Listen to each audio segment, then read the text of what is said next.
Assalamualaikum dan salam sejahtera. Saya Luqman Haris. Anda sedang menonton agenda Awani. Di sebalik segala pembangunan yang kita saksikan di negara kita ini sejak kira-kira 60 tahun yang lepas, ada satu elemen yang terpenting yang menjadi tunjang kepada pembangunan itu. Rancangan Malaysia. Setakat ini kita sudah saksikan 11 Rancangan Malaysia atau RMK. Dan kita sekarang ini semakin dekat dengan pengumuman Rancangan Malaysia ke-12, RMK 12, selepas setahun tertangguh akibat COVID-19. Tetapi RMK kali ini perlu menjadi yang terbaik dalam sejarah kerana ia berdepan cabaran yang bukan kepalang, cabaran yang mungkin terbesar dari segi ekonomi dalam sejarah negara kita. Pertama yang jelasnya adalah COVID-19.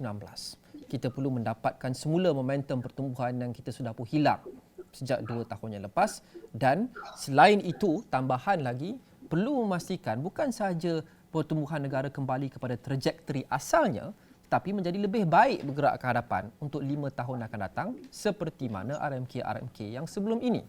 Jadi bagaimana RMK 12 akan menjadi RMK yang terbaik yang pernah kita saksikan setakat ini? Saya mahu berbincang dengan Menteri di Jabatan Perdana Menteri Bahagian Ekonomi Datuk Seri Mustafa Mohamed dan Ong Kian Ming, Ahli Parlimen Bangi. Datuk Seri YB, selamat datang ke agenda Awani.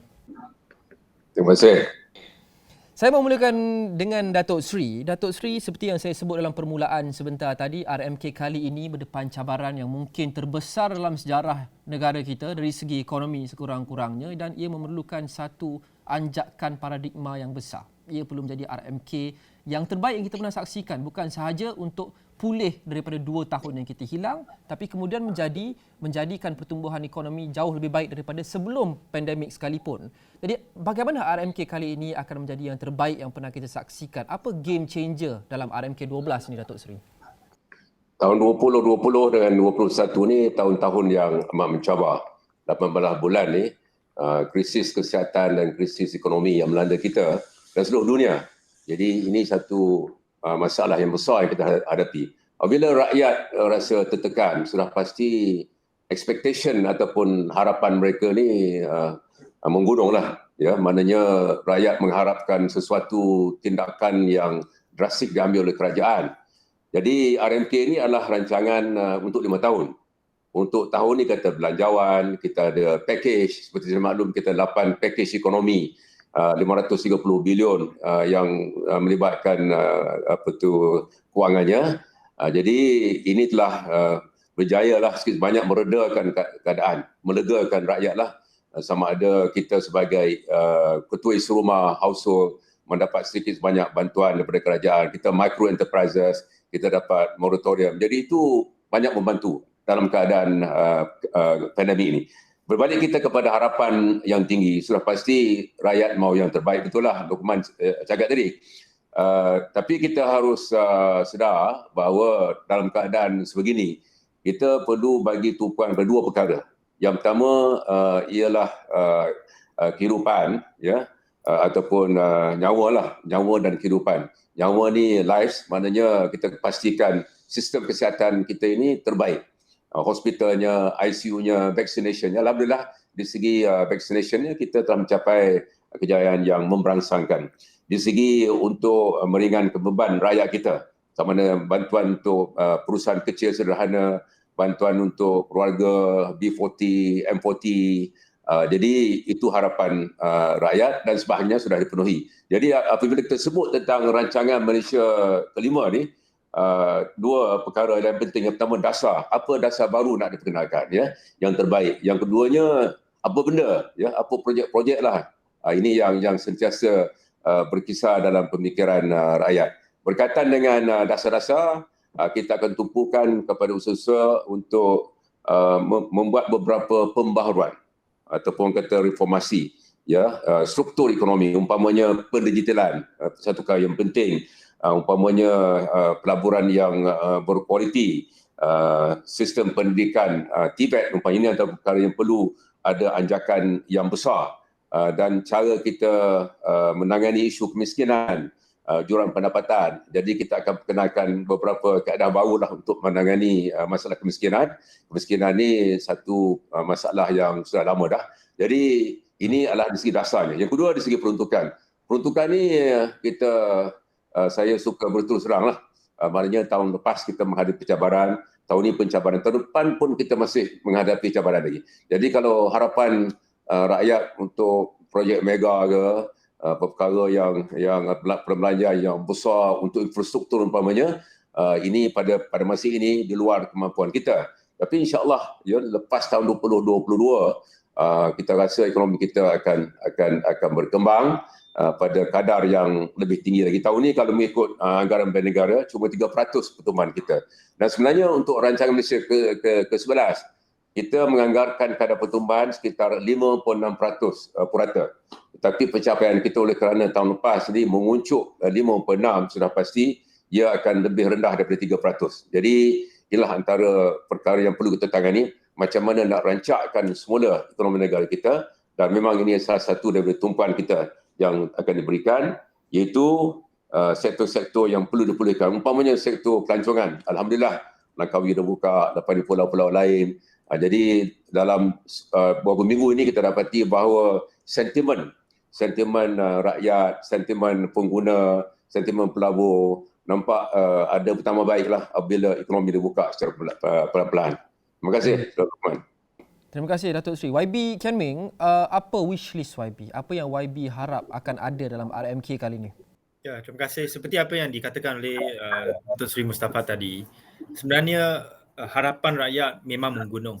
Tetapi saya nak mungkin meredakan expectation sikit, kerana saya rasa apa yang perlu ialah satu medium term ataupun long term plan yang akan dibangkitkan dalam RMK 12 ni, kerana mungkin dalam jangka masa pendek tu saya rasa lebih sesuai untuk memberi tumpuan kepada bajet. Dan untuk bajet 2022 saya memang menyambut dengan baik di mana Menteri Kewangan telah mengatakan bahawa apa juga yang telah dan akan diumumkan dalam bajet 2022 ni akan bersesuaian dan menyelaras jangka masa panjang plan yang akan diterbitkan dalam RMK 12. Jadi untuk saya, wishlist bukan projek mega, wishlist bukan pembangunan infrastruktur yang besar, tetapi apa yang lebih penting ialah teras ataupun strategi yang akan dikemukakan dalam RMK 12, terutamanya dalam usaha untuk membina balik semula ataupun build back Malaysia better dengan teras dan strategi yang khusus dan yang memberi tumpuan kepada peluang dan juga cabaran dalam membina balik Malaysia semula selepas pandemik COVID-19 ni berlaku. YB, kita sudah mengumumkan 8 pelan bantuan dan rangsangan ekonomi sejak pandemik ini bermula. Sudah tentu ia banyak membantu segenap lapisan masyarakat. Tapi seperti semua perkara yang lain, tiada pelan yang sempurna dan sudah tentu ada juga kritikan mengatakan bahagian pelaksanaannya mungkin perlu ditambah baik, mungkin ada golongan yang tercicir dan sebagainya. Jadi bagi YB Kian Ming, apa yang kita telah pelajari daripada 8 pelan rancangan sebelum ini? Apa shortcomingsnya yang kita boleh baiki dalam bajet dan juga melalui RMK 12? Ya, memang tak boleh dinafikan bahawa plan yang telah diumumkan oleh Perdana Menteri yang sebelum ni dan Perdana Menteri sekarang dan juga Kementerian Kewangan telah membantu rakyat sedikit sebanyak melalui suntikan langsung ataupun direct fiscal injection dan juga suntikan tidak langsung seperti moratorium. Tetapi bagi saya, apa yang lebih penting yang perlu dibangkitkan dalam RMK 12 dan juga dalam rancangan pemulihan negara ialah setiap kementerian perlu adanya rancangan mereka sendiri dan plan mereka sendiri yang boleh diselaraskan dengan bajet 2022 dan juga RMK 12 untuk membangun semula industri ataupun sektor yang mereka ada tanggungjawab. Mungkin saya beri satu contoh. Sektor pelancongan perlu satu pelan pemulihan, sektor pengajian tinggi perlu satu pelan pemulihan, sektor pertanian perlu satu pelan pemulihan, dan saya nak tengok bagaimana RMK 12 boleh menyelaraskan semua pelan pemulihan ini supaya kita boleh nampak satu teras yang lebih spesifik, yang lebih kuat untuk memberi satu rangsangan dan ganjakan kepada ekonomi. Datuk Seri, Datuk Seri, kita lihat Sudah tentu beberapa sasaran dalam RMK 11 tidak tercapai atau sekurang-kurangnya tidak berjaya disempurnakan kerana kita hilang 2 tahun begitu sahaja akibat COVID-19.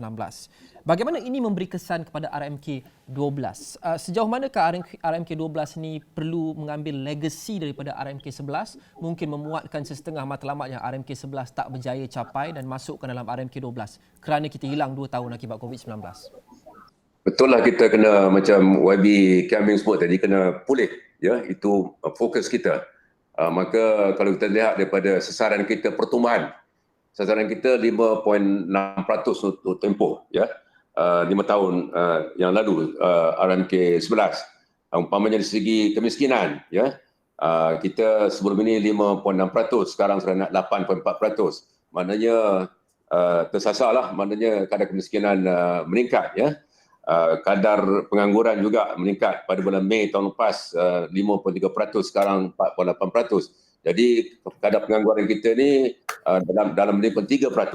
Jadi ini semua contoh-contoh di mana kita telah terkeluar ataupun tersasarlah tidak mencapai sasaran kita. Sasaran kita untuk pengangguran umpamanya ialah pada kadar sekitar 3%.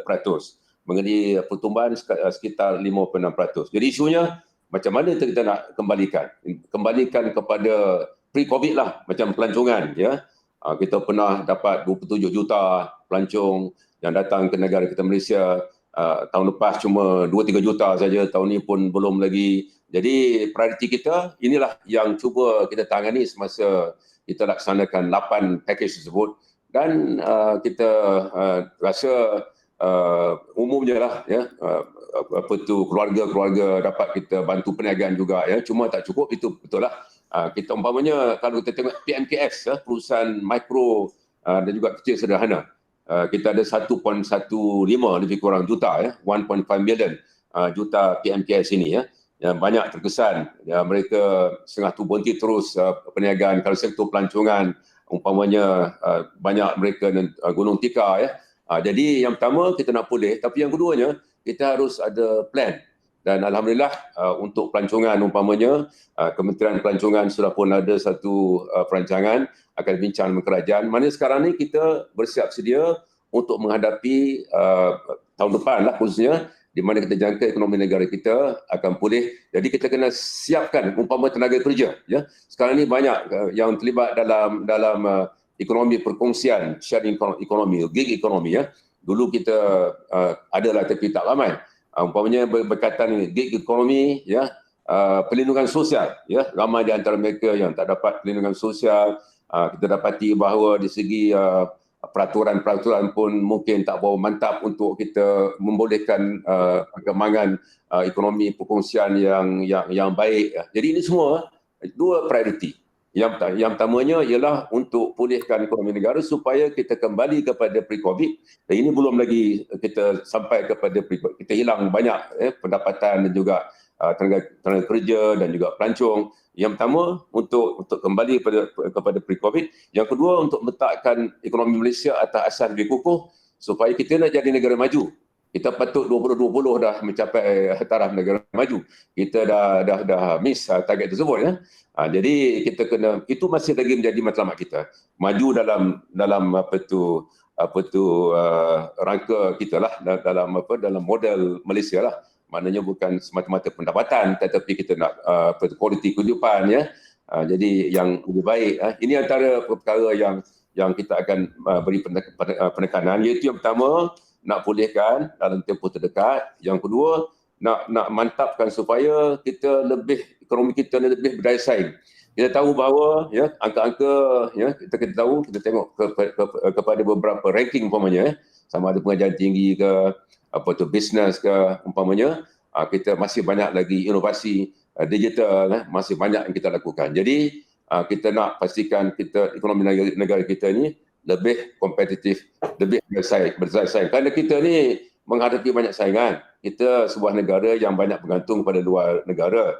Kita ni ekonomi terbuka, ekspor import ni besar. Jadi kalau kita tak cukup daya saing, kita tak mampu nak membina kekuatan sebagai sebuah negara yang maju. Jadi ini antara utamaan yang kita akan berikan. Loman, saya nak memberi sedikit balasan kepada apa yang Datuk Seri kata tadi. Saya nak beri beberapa contoh lah. Seperti apa yang Datuk Seri kata tadi. Ya, memang kita nak memulihkan sektor pelancongan. Tetapi bagi saya, teras ataupun strategi yang perlu dikemukakan dalam RK 12 ialah hala tuju bagaimana untuk memulihkan dengan cara yang lebih lestari dan juga yang memberi satu peluang untuk membesarkan sektor pelancongan berbanding dengan sebelum COVID. Saya beri satu contoh. Sekarang kalau nak keluar masuk ke Singapura ataupun melalui flight transit ke Singapura, ada banyak syarat-syarat yang perlu dipatuhi, seperti ambil COVID test dalam masa 48 jam dan sebagainya.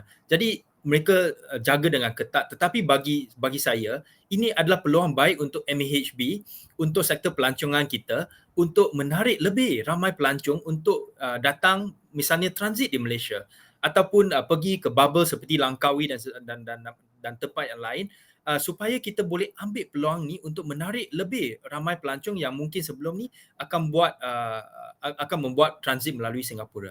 Satu lagi contoh, Singapura tu memang adalah satu tempat yang buat banyak macam business events, convention, MICE convention dan sebagainya.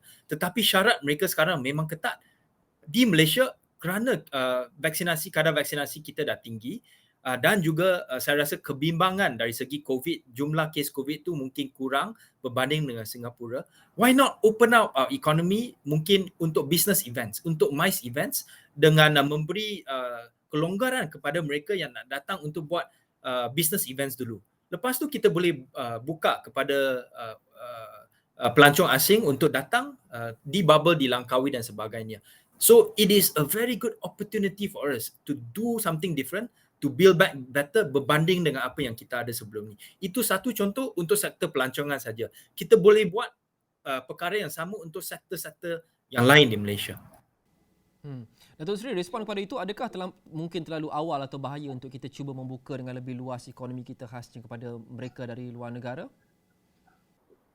Kita sempadan ni, kita ada tiga lah. Satu, rentas daerah.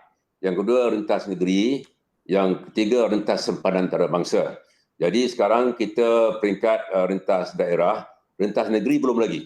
Jadi kita pergi stages, peringkat-peringkat. Tapi yang penting, kalau dulu perbahasan dalam negara kita ni, banyak yang mencadangkan supaya kita pergi kepada total lockdown, ya. Maknanya kita tutup terus. Tapi pemikiran sudah hari ini, oleh kerana kita kadar vaksinasi sudah tinggi, ya, sekarang kita target kita kepada pelajar. Jadi nampak sekarang dalam pemikiran rakyat pun sudah terbuka. Maknanya kita sekarang ni makin ramai orang yang pendapat bahawa kita harus buka lebih banyak sektor ekonomi. Sebenarnya dah banyak buka dah. Cuma pembuatan dah buka, kedai gunting dah buka, ya, kedai retail banyak dah buka dah, kebanyakan dah buka dah. Cuma pelancongan ni kerana dia menyumbang tak kurang daripada di segi pekerjaan lah 15% daripada rakyat Malaysia ni bergantung ke sektor pelancongan. Dia punya impak cukup besar. Jadi pelancongan ni akan berkembang, ya, dengan kita ada dua pelancongan. Satu pelancongan dalam negeri, yang keduanya pelancongan antarabangsa lah, turis datang ke negara kita Malaysia. Dalam negeri baru nak buka Langkawi, lepas ni insya-Allah mungkin pulau-pulau. Jadi kita pada pandang kita lah, kita buat secara progresif, secara peringkat-peringkat, supaya mungkin ada apa yang berlaku di Phuket umpamanya. Jadi kita belajar daripada apa yang sekarang, alhamdulillah setakat ini Langkawi semuanya berjalan dengan baik. Dan kalau ini dapat kita pergi ke Tioman dan Pangkor di perhentian, ini akan buka sektor pelancongan. Tetapi yang penting sekali ialah domestic tourism itu penting. Yang penting juga ialah sektor penerbangan, hotel 4-5 bintang ni ialah bila kita buka sempadan antarabangsa, ya. Itu peringkat itu sudah kita mula berbincang Singapura satu masa dahulu, tapi oleh kerana kes meningkat, sekarang ni kita dah perlahan tak banyak perbincangan dengan Singapura berkaitan perkara ini. Jadi walaupun kita nak buka, ya, antarabangsa ini yang terakhirlah, tetapi saya setuju, ya, kita perlu lihat sektor pelancongan sebagai sektor yang penting, bukan sahaja pembuatan pertanian yang penting, tetapi pelancongan ni dia punya kesan cukup besar. Ramai yang bergantung pada sektor ini, dan ini setujulah, ini merupakan satu prioriti. Boleh kita fikir sekarang lah, umpamanya untuk MICE, untuk pamer datang ke Malaysia untuk buat pameran, untuk convention, untuk meeting apa semua. Jadi kita bersedia untuk kemungkinan ya satu hari nanti. Kalau ikut ni apabila mungkin hujung tahun ya, kita harap awal tahun depan. Jadi ini bulan September kita rancang sekarang untuk kemungkinan di mana kita buka secara beransur-ansur lah sempadan antarabangsa. Apabila itu berlaku, maka sektor penerbangan ataupun airline industri, hotel, restoran dan juga retail akan berkembang. Apabila ini berlaku, barulah kita dapat pemulihan ekonomi sebenarnya. Kerana sekarang ini sektor pembuatan berkembang dengan baik. Pertanian pun berkembang dengan baik. Kelapa sawit okey. Yang belum lagi pembinaan ada sikit masalah lagi. Peladangan ataupun plantation ni ada isu-isu berkaitan dengan foreign labour, tak berapa nak bergerak lagi. Pelancongan yang masih lagi turut terkesan. Jadi sekarang ni saya rasa ya, kita pun dalam kerajaan sudah pun mulakan usaha untuk berdepan dengan kemungkinan satu hari nanti di mana kita boleh retas sempadan antarabangsa, dan apabila ini berlaku, kita rasa ekonomi kita akan pulih hampir sepenuhnya lah.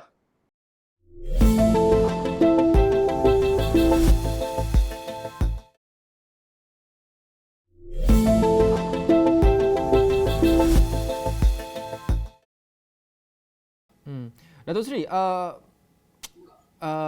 impak COVID-19 ini banyak yang kita sukar untuk baiki dalam masa yang pendek. Sebagai contoh, jika banyak perniagaan gulung tikar, mereka ada hutang yang tak boleh dibayar dan sebagainya. Jadi walaupun kita mengumumkan RMK12, bajet kita beri bantuan, ia tidak sama dengan sebelum itu. Kerana dengan bantuan itu tidak semestinya kedai yang sudah pun bankrupt boleh dibuka semula serta-merta. Kerana apabila ada golongan-golongan yang menjadi usahawan yang memulakan bisnes pun, mereka mengambil masa 3 tahun, 4 tahun, 5 tahun untuk buka, dirikan dan mencatatkan untung. Jadi apa yang ada dalam RMK12 bukan sahaja untuk memperbaiki semua damages ini yang jangka pendek, tapi untuk memastikan sebagai contoh usahawan-usahawan yang sudah pun muflis dan sebagainya, mereka boleh membina semula perniagaan mereka dan menjadi seperti dahulu, kerana ia akan mengambil masa. Ada kita dapat rayuan daripada pihak SME umpamanya, mereka perlukan bantuan modal ya, maknanya perlunya untuk memulihkan kerana simpanan mereka tak ada ya, mereka nak pulihkan perniagaan ini memerlukan modal. Jadi ini dalam pertimbangan kerajaan lah, kita tak ada sebut perkara ini kerana ini di luar rancangan jangka panjang, ini lebih jangka pendek. Kementerian Kewangan dan Bank Negara sudah pasti sedang memikirkan bagaimana untuk pastikan bahawa bisnes-bisnes yang terkesan ini, yang setengah-setengah tutup, boleh dibina semula, yang memerlukan modal. Jadi modal ini sudah pasti ada kaitan dengan pembiayaan daripada bank. Jadi kita sudah pun menyuruh bank lah supaya bersiap sedia untuk pemulihan ini dengan umpamanya melonggarkan kemudahan kredit ya. Ini dah berkaitan dengan dasar Bank Negara, dan kita rasa ini harus kita bagi tumpuan. Satu contoh lagi lah, kita dah ada ubah cara bekerja. Kita ada pertemuan dalam talian ya. Kita kerja di rumah ya. Kita dalam study macam YB Camping dalam study ya, di rumah dan sebagainya. Ini juga ada kesan kepada property market ya. Pasaran harta tanah. Kita tahu bahawa sudah menjadi satu norma sekarang ni ya. Ramai kawan-kawan kita yang bekerja di rumah ya. Dan bila kerja di rumah ni ada kesan kepada sektor hartanah, kepada public transport umpamanya, kepada LRT, MRT. Ini juga harus diberi pertimbangan oleh kerajaan dalam rangka jangka panjang. Kerana setengah-setengah perubahan itu mungkin akan kekal. Gig ekonomi ini kekal, akan berkembang ya. Yang bekerja di rumah, work from home ini tak kekal, tetapi sebahagian daripada pekerja-pekerja ni mungkin akan terus bekerja di rumah ya, apabila dah biasa dan dengan keadaan COVID ini, maka ini ada kesan yang besar juga kepada beberapa sektor tertentu. Jadi rancangan kita harus mengambil kira perkara ini, tapi kalau yang penting adalah kerana sektor PMKS ini sektor yang besar ya, dan kita haraplah bank-bank akan membantu syarikat-syarikat untuk pastikan mereka mempunyai modal yang secukupnya. Untuk modal itu sudah pasti akses kredit dan terma kredit itu harus diberi perhatian, harus dilonggarkan untuk membolehkan bisnes ini kembali berniaga semula. Luqman, saya juga nak memberi pandangan saya mengenai isu yang sama. Saya rasa salah satu perkara yang telah dibangkitkan oleh Tok Pa tadi ialah tentang pendigitalisasi, iaitu digitalization. Dan saya rasa ini juga merupakan satu teras yang penting untuk membantu pengusahawan untuk memulihkan bisnes mereka dan juga untuk mengubah hala tuju mereka. Sekarang kita tahu semasa PKP 1, 2 dan 3 lebih ramai pengusaha menukar kaedah berniaga mereka kepada online dan digitalization. Dan saya ambil maklum bahawa memang ada program yang telah disediakan oleh kerajaan Persekutuan dan juga kerajaan negeri Selangor untuk membantu memberi dana matching fund, digitalization fund yang diberikan oleh MDEC, yang diberikan oleh kerajaan negeri Selangor melalui SIDET dan sebagainya. Jadi saya rasa itu adalah permulaan yang baik. Tetapi apa yang saya rasa perlu dibangkitkan dan dijelaskan dalam RMK 12 ialah apakah strategi pendigitalisasi yang akan diambil oleh kementerian-kementerian yang lain yang boleh membantu menjana dan untuk membangunkan ekonomi. Saya beri satu contoh. Di MITI ada industri 4.0 ataupun industry forward. Di MOSTI baru-baru ini bila Khairi Jamaluddin masih lagi menteri, telah diumumkan satu policy I 4.0. Di bawah KKMM pun ada MDEC yang bertanggungjawab untuk digital economy dan sebagainya. Tetapi adakah ini diserap ataupun diberikan perhatian oleh kementerian yang lain seperti Kementerian Pertanian, Kementerian Komoditi, KPKT dan sebagainya? Sebagai satu contoh, adakah developer diberi arahan ataupun satu hala tuju yang baru untuk menyediakan housing yang lebih sesuai untuk work from home dan sebagainya. Jadi saya rasa ini juga adalah satu hala tuju yang penting di mana digitalisasi bukan saja adalah tanggungjawab 1, 2, 3 menteri ataupun kementerian, tetapi perlu diserap oleh seluruh kerajaan di setiap kementerian, dan setiap kementerian perlu memberi pandangan mereka, memberi satu hala tuju untuk bagaimana nak menyerap industri 4.0 dalam kementerian masing-masing. Saya rasa selaras dengan digitalization juga YB dan saya mau tanya soalan ini kepada Datuk Seri. Selain apa yang YB sebut tadi, ia juga adalah kualiti bakat yang kita hasilkan. Pelajar-pelajar universiti kita, graduan kita dan sebagainya, dan sejak sekian lama kita ada mendengar keluhan bahawa universiti-universiti kita ini masih lagi mengajar silibus yang outdated yang dibuat untuk mungkin 10 atau 15 tahun lepas. Kita bercakap kenaan dengan mahu memastikan semua syarikat dalam negara kita, semua aspek ekonomi termasuk PKS akan berjaya mendigitalkan diri mereka, dan kita mahu mengundang mungkin pelaburan-pelaburan asing yang berteraskan IR 4.0 dan juga digitalisasi. Tapi banyak antara syarikat ini mengatakan bahawa kita tidak ada tenaga kerja dan manpower, modal insan yang cukup berkualiti, kerana dari sumber lagi kita tidak mengeluarkan bakat-bakat yang relevan dengan IR 4.0. Yang ada sedikit pun mereka mungkin lari bekerja di luar negara. Apa yang dilakukan oleh RMK 12 Datuk Seri untuk menangani masalah ini? Kerana ini sememangnya bukan sahaja jangka pendek tapi juga jangka masa panjang, kerana ia akan membuatkan kita ketinggalan dengan negara-negara lain. Saya nak mula dengan satu perkara yang basic lah, asas lah. Kita dapati dalam kerajaan ini perkara ini kita dapat lihat apabila pandemik ini sebenarnya banyak hikmah ya. Salah satu data. Dan umpama data kita kata tadi mengenai bakat. Ya, kita tahu bahawa universiti keluar apa, politeknik keluar apa, kolej keluar apa, ya, yang graduan, dan kita tahu apa industri mahu apa, tetapi ada mismatch ya. Walaupun mereka bercakap satu sama lain antara syarikat dengan yang mengeluarkan bakat-bakat ini, tapi isu yang ini isu evergreen lah, isu yang dah lama dah ya. Jadi kita dapati dua perkara lah. Yang pertamanya ialah tidak ada database yang mantap. Dia kata-kata jadi kita dah berkeputusan dengan kerajaan, ini akan dipusatkan satu tempat saja ya, di mana data kita ini college ini keluar apa, syarikat itu keluar apa ya. Itu yang pertama. Very basic lah benda yang asas data. Yang keduanya ialah apabila dapat data tu ialah untuk kita keluarkanlah yang diperlukan.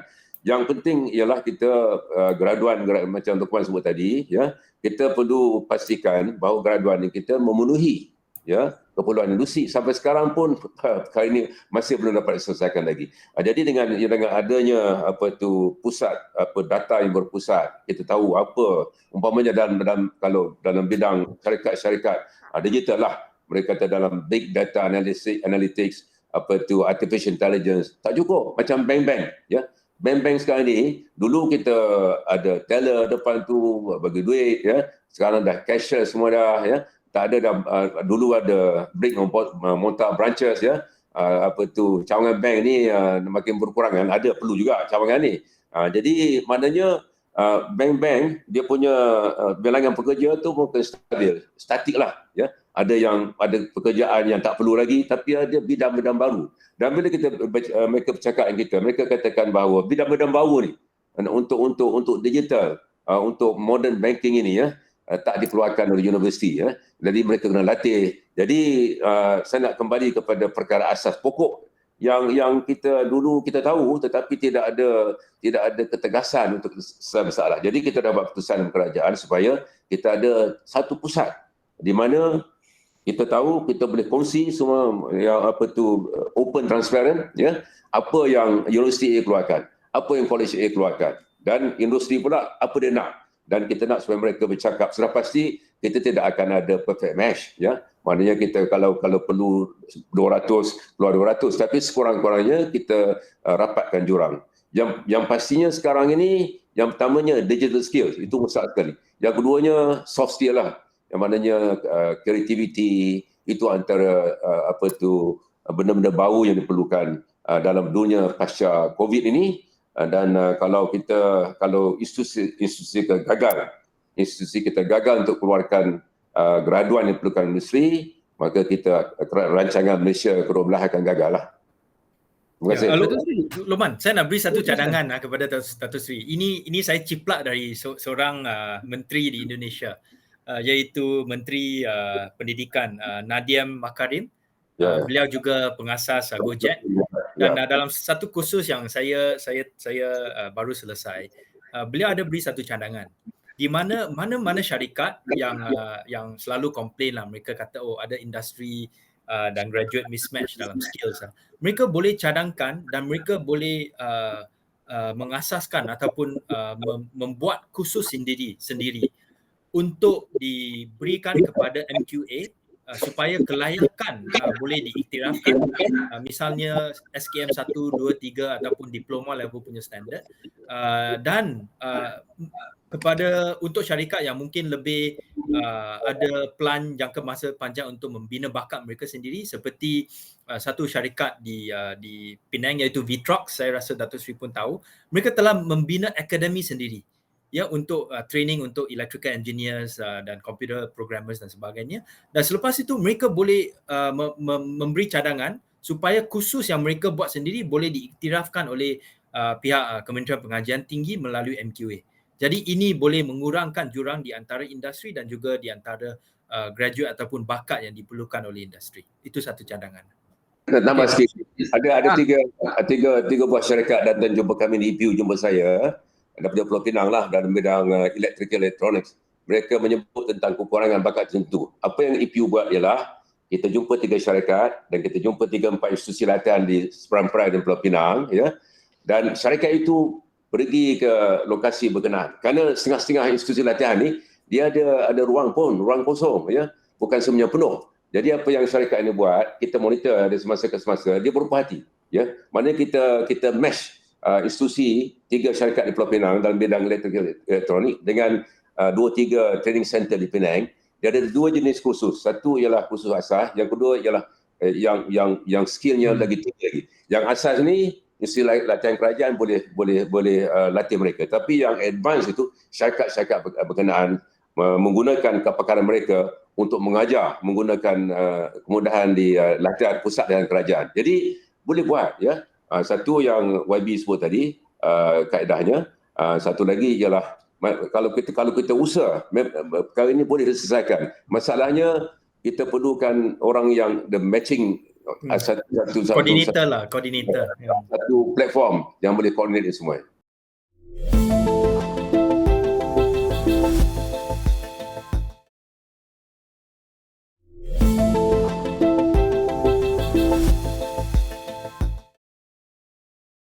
Datuk Seri, ini sebenarnya membawa saya kepada soalan seterusnya. Kita lihat sekarang ni banyak fokus tertumpu kepada bipartisanship, semangat bipartisan, dan kita lihat bajet juga mengambil kira pendapat pembangkang lebih daripada mungkin mana-mana tempoh dalam sejarah sebelum ini.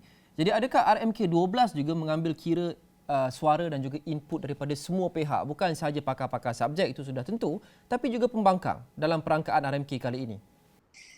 Kita ada libat urus. Libat urus ni serapa ini tak cukup lah. Tapi beratus kita buat. Seluruh negara kita pergi, di ahli parlimen, YB sendiri pun mungkin hadir beberapa pertemuan yang saya adakan di parlimen. Memang kita mengambil sikap yang terbuka. Having said that, walaupun kita dah buat itu semua, sudah pasti kita bukan sempurna. Maknanya kita akan bentangkan RMK 12 hari Isnin. Dan kalau ada apa-apa yang perlu penambahbaikan, ya, kenapa tidak, ya? Maknanya bukan walaupun ada RMK, bukan makna kita tak ada rongkang lagi, ya, bukan kata-kata cast in stone, ya. Jadi ruang itu dalam semangat baru yang kita ada hari ini, dan saya dapati bahawa perbahasan lebih matang, ya, pembangkang kita kerajaan, kita ada pendirian kita, tetapi adalah hal-hal yang boleh kita bersama, dan saya dapati dalam parlimen ini saya cukup gembira kita dapat lihat bagaimana kita boleh cari titik bersama. Jadi RMK 12 membentangkan hari Isnin, ya, tetapi ia bukan makna kita tak boleh ubah. Kalau ada benda lebih baik lagi, kita dah fikir habis masak semasaknya, termasuk dibuat urus dengan semua pihak, dengan industri, akademik, ahli parlimen, pembangkang, semua kita dah jumpa dah. Tapi sekiranya ada perkara yang boleh diperbaiki, kenapa tidak? Jadi ruang terbuka, maknanya rancangan Malaysia ke-12 ini bukan makna itu saya nak buat, tak. Ya, saya nak beri satu contoh lah, di mana sebelum ni ada orang yang kata okey, kita patut mengubah poverty line index dalam EPU, dan masa itu Kerajaan Pakatan Harapan telah kaji, dan selepas pertukaran kerajaan pada tahun 2020, memang Datuk Seri Mustafa telah mengubah poverty line index itu dengan kadar yang lebih sesuai lah, dan oleh itu memang kadar kemiskinan tu naik berbanding dengan apa yang ada sebelum tu, tetapi oleh kerana ada penjelasan yang baik daripada DOSM, daripada Datuk Seri, saya rasa semua orang boleh terima perubahan ini. Ini adalah salah satu contoh yang saya rasa boleh digunakan sebagai satu panduan. Adakah YB berpuas hati dengan tahap di mana pembangkang didengari dalam perangkaan RMK kali ini? Saya sendiri pernah membuat pembentangan kepada Datuk Seri, dan saya rasa ada banyak idea yang telah diberikan kepada Datuk Seri. Cuma cadangan saya kepada Datuk Seri ialah, saya tahu ada banyak idea yang tidak boleh diserap ataupun diterbitkan dalam RMK 12. Tetapi ada kaedah yang lain di mana idea ini boleh diberikan kepada orang awam, iaitu melalui satu website di mana semua input yang telah diberikan kepada Datuk Seri oleh pakar-pakar, oleh ahli pembangkang, oleh mana-mana pihak berkepentingan boleh dipaparkan dalam website ni, dan kita boleh buat rujukan. Kerana sebelum ni dalam RMK 11 kalau tak silap juga ada kertas strategi, ada kalau tak silap 14 atau 15 kertas strategi yang telah ditulis dan diterbitkan oleh beberapa pakar, dan ia mungkin tidak dimasukkan dalam teras utama, 6 teras utama RMK 11, tetapi ia dijadikan sebagai satu panduan kepada orang ramai sebagai bahan rujukan. Dan saya rasa perkara yang sama mungkin boleh dibuat dalam RMK 11, mungkin dalam RMK 12, dan mungkin dalam midterm review kita boleh kaji semula. Okey, saya mahu bercakap berkenaan dengan ini, Datuk Seri. Kita sedia maklum bahawa dua perkara. Satu, kita berdepan dengan situasi yang tidak pernah kita depani sebelum ini, iaitu COVID-19 dan segala impak yang dibawa oleh wabak ini, khasnya daripada segi ekonomi selain daripada kesihatan. Jadi kita berada dalam situasi keuangan yang agak menekan kerajaan. Seperti yang Datuk Seri sebut sebentar tadi, kita semua sedia maklum kapasiti keuangan kerajaan agak terhad selepas setahun setengah kita berdepan dengan COVID-19. Pada masa yang sama, kita perlu merangka RMK yang mungkin paling besar dalam sejarah untuk kita mengubati luka kita selama 2 tahun lepas ni yang kita dah sudah hilang. Ini antara dilemanya. Sebab kita saksikan bajet yang lalu juga adalah bajet yang terbesar. Kerana walaupun dompet kita nipis, kita perlu melakukan perkara-perkara yang paling besar untuk kita memperbaiki situasi. Jadi persoalannya Datuk Seri adalah ada yang takut bagaimana kita membiayai RMK kali ini. Kita sudah saksikan sebelum ini untuk membiayai setengah program bantuan, rangsangan dan sebagainya, kita perlu tingkatkan had hutang. Kerana kerajaan kurang duit dan perlu umumkan pelan yang besar, bagaimana kita boleh biayainya dengan sihat dan mampan tanpa kita risau kadar hutang dinaikkan ke parasan tidak sihat untuk kita membiayainya? Tahun ini sebenarnya perbelanjaan kalau ambil bajet campur dengan ialah 530 ni untuk 2 tahun 8 package. Bajet 320 bilion lebih. 8 package 530 campur dua itu mungkin ada duplication. Katalah angka kata 700 bilion lah.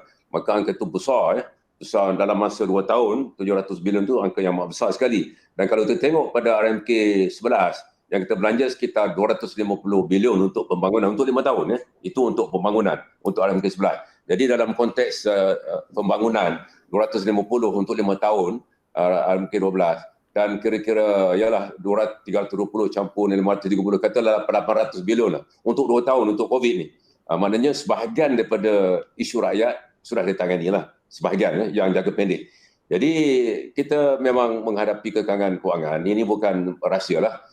Kita boleh lihat daripada 2-3 perkara. Yang pertama ialah defisit kerajaan, yang kedua ialah kadar hutang berbanding dengan KDNK kita, yang ketiga adalah debt service ratio yang kita belanja untuk membayar bunga, faedah, kadar faedah, 3 ukuran lah. Dan semua 3 itu menunjukkan bahawa memanglah kita punya orang kata fiscal space ruang untuk kita tambah perbelanjaan itu terhad Jadi itu bukan rahsia. Tahun ini dan tahun lepas dan tahun depan juga kita rasa dari segi ekonomi kita akan berkembang. Kalau ikut IMF 6%, tetapi kita rasa revenue itu hasil tak akan meningkat sebanyak itu. Maknanya ekonomi akan naik tahun ini 3% insya-Allah, tahun depan 6% meningkat, tapi biasanya kutipan hasil ni ada lag lah, dia ke belakang sikit. Jadi kita rasa kedudukan hasil kita bertambah baik sedikit lah, tidak dengan ketara. Oleh itu terus terang saya cakap tahun depan kita lagi akan menghadapi cabaran dari segi fiskal.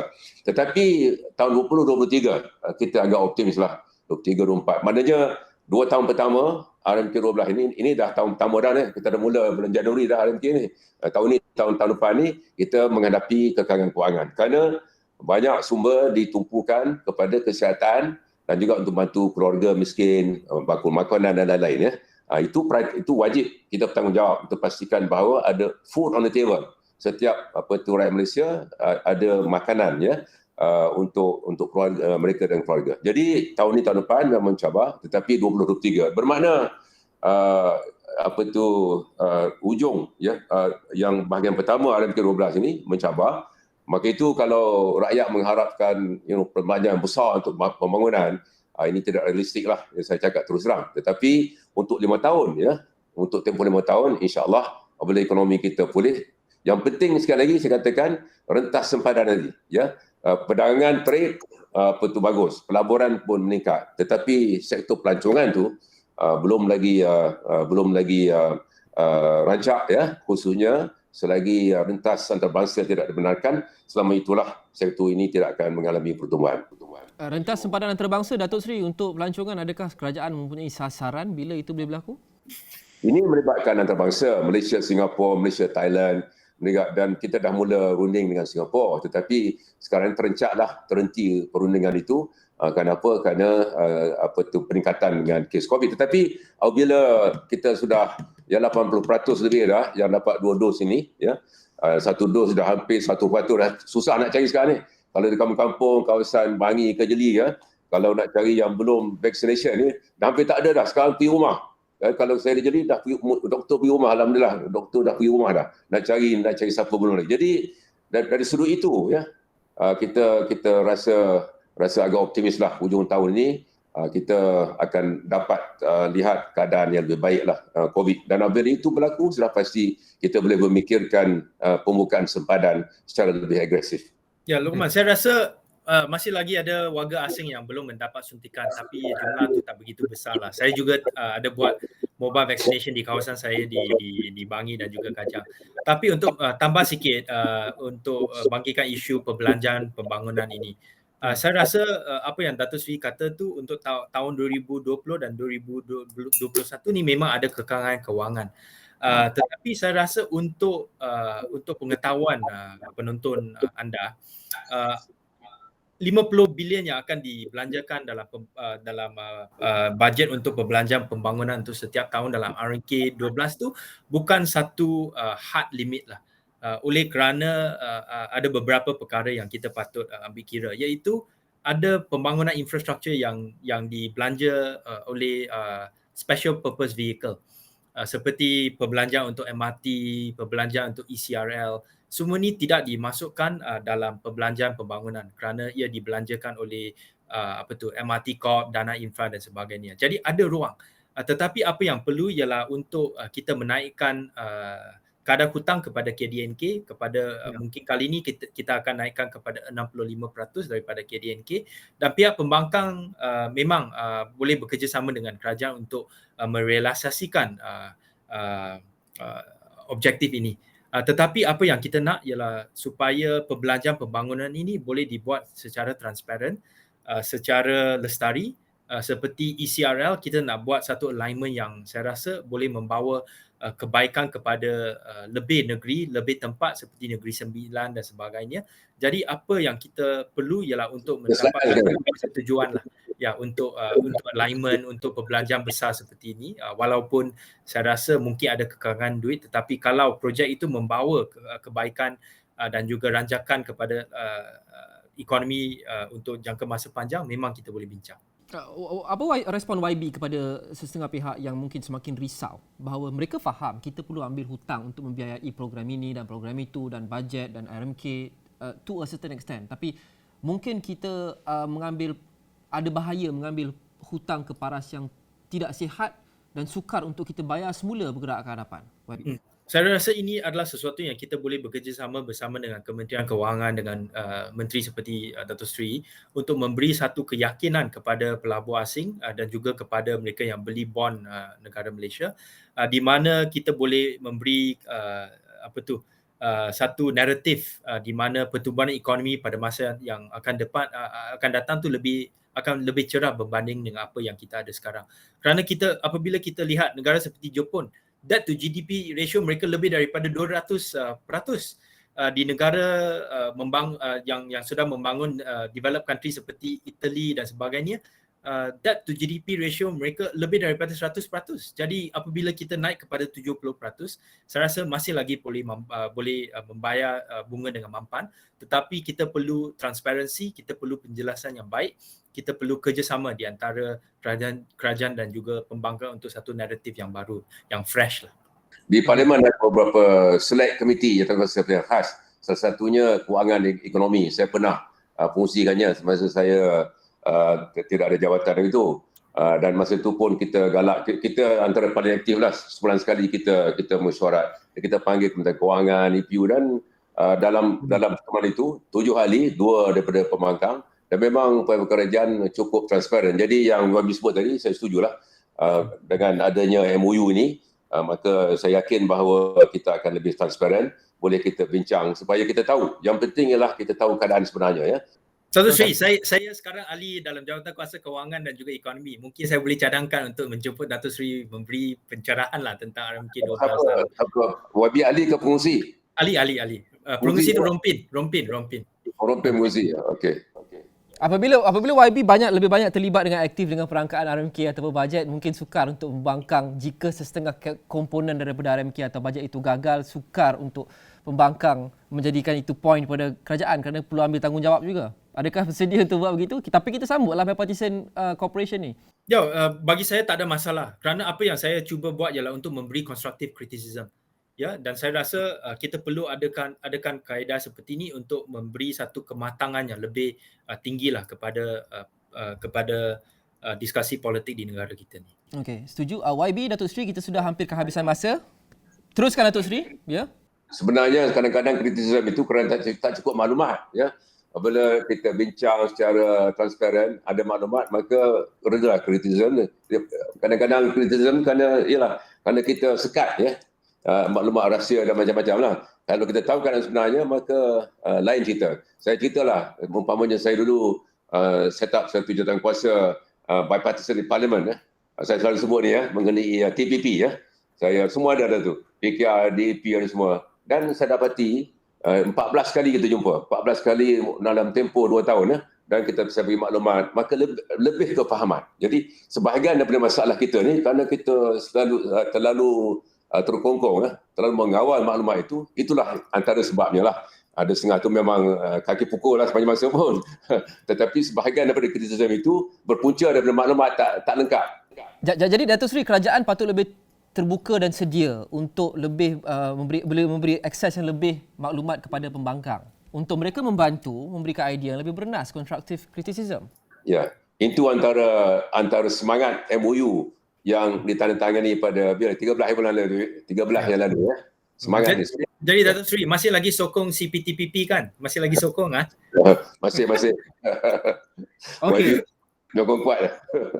Datuk Seri dan YB, kita hampir kehabisan masa. Saya mahu bagi soalan terakhir pada YB dan juga Datuk Seri. Saya mulakan dengan YB terlebih dahulu sebelum saya pergi ke Datuk Seri untuk menutup. YB, kita sedia maklum ketidaksaksamaan atau inequality ini adalah masalah yang semakin serius di negara kita sejak sebelum pandemik lagi. Bila pandemik datang lagi menerukkan. Bagaimana pada pendapat YB, RMK12 ini bukan sahaja akan fokus kepada pertumbuhan ekonomi, tapi memastikan pertumbuhan ekonomi ini memanfaatkan semua pihak tanpa ada golongan yang tercicir. Kerana jika ada satu perkara dalam RMK sebelum ni ataupun apa saja polisi, akan ada golongan yang tercicir. Yang kata orang mungkin yang kaya semakin kaya, yang miskin semakin miskin.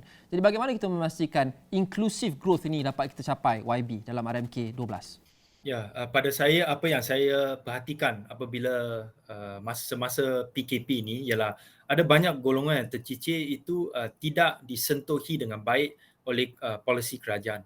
Walaupun ada pembiayaan seperti BPN dan BPR, tetapi dari segi rancangan jangka masa panjang tidak ada program yang spesifik untuk membantu mereka dan lebih penting untuk membantu anak-anak mereka yang telah tercicir dalam masa 2 tahun ini. Jadi saya harap kita boleh bekerjasama untuk mengenal pasti mereka yang tercicir, mungkin dalam satu database yang lebih menyeluruh seperti apa yang Datuk Sri kata tadi, yang sentuh mereka di B40. Dan bagaimana kita ada satu polisi yang merentas semua kementerian untuk membantu mereka menjadikan generasi mereka yang seterusnya lebih prosperous, lebih banyak peluang pekerjaan yang lebih baik berbanding dengan ibu bapa mereka. Saya rasa itu adalah sesuatu yang kita boleh buat untuk generasi yang akan datang. Okey, Datuk Seri, COVID-19 mengajar kita bahawa krisis berskala besar boleh berlaku pada bila-bila masa sahaja. Dan pada ketika COVID-19 melanda dunia pada ketika ini, kali ini tidak ada siapa yang bersedia, termasuk Malaysia. Sejauh manakah RMK12 ini mampan dan kalis krisis? Bukan sahaja krisis jika pandemik datang lagi sekali selepas ini dalam tempoh 5 tahun ini, tapi berbagai-bagai bentuk krisis seperti kerajaan mungkin bertukar, pentadbiran mungkin bertukar. Bagaimana yang memastikan momentum RMK12 ini sekurang-kurangnya idea asasnya tidak akan terganggu walau apa pun jadi selepas ini, seperti mana yang berlaku pada RMK11? RMK12 ini 3 tonggaklah. Satu, kemakmuran. Yang kedua, inklusif tadi untuk mendapatkan jurang pendapatan. Yang ketiga ialah kemampanan mana kalis krisis ini pentinglah. Umpamanya sektor kesihatan umpamanya. Kita tahu bahawa apabila krisis ini memuncak ruang ataupun tempat di ICU di hospital menghadapi tekanan yang cukup hebat maka ini satu pengajaran bagi kita. Oleh itu, dalam RMK12 kita sudah pasti perlu beri perhatian yang lebih kepada perkara ini ICU sebagai contohlah. Satu lagi berkaitan golongan rentan ini, the vulnerable group umpamanya di PPR ada beberapa kajian yang melibatkan 500 isi rumah di Kuala Lumpur oleh UNICEF umpamanya. Mereka tidak ada social protection, tidak ada perlindungan sosial Jadi ini satu masalah di negara kita di mana simpanan yang sikit, apabila berlaku malapetaka tidak ada simpanan. Yang bekerja gig umpamanya mereka tidak, walaupun kerajaan sekarang ada kita memberi geranlah kepada bantuan kepada mereka yang yang ingin menyertai sumbang kepada EPF untuk SOXO. Jadi perkara ini perlu diberi perhatian. Maknanya di negara-negara yang maju sudah pasti Norway, di mana perlindungan sosial cukup hebat, ya.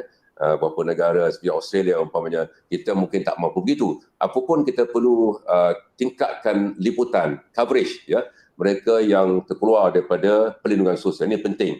Dan satu prioriti ialah golongan miskin.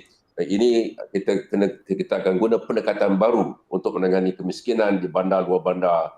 Dan bila kita kurangkan dengan miskin, sudah pasti ini akan bantu untuk merapatkan jurang pendapatan antara wilayah umpamanya Sabah, Sarawak dengan Semenanjung sebagai contohlah. Ini beberapa perkara yang perlu kita beri perhatian. Jadi betul lah kita perlu pastikan ekonomi kita ni berdaya tahan, mampu untuk menangani krisis. Bukan makna kita boleh bagi jaminan, tetapi sekurang-kurangnya kita dapat ringankan beban. Kalau kita ada perlindungan sosial, kalau kita macam Perkeso, cuma kita ada 15 juta pekerja di Malaysia ni, cuma 9 juta saja yang ada liputan Perkeso. Jadi kalau mereka ni cacat ataupun meninggal dunia tanpa perlindungan, maka family-nya tidak akan mendapat sebarang bantuan. Jadi ini antara perkara yang kita akan beri perhatian dalam tempoh rancangan Malaysia ke-12. Terima kasih. Terima kasih Datuk Seri Mustafa Mohamed, Menteri di Jabatan Perdana Menteri Ekonomi, dan juga YB Ong Kian Ming, Ahli Parlimen Bangi. Terima kasih kepada anda menonton agenda Awani untuk hari ini. Kita jumpa lagi. Assalamualaikum dan salam hormat.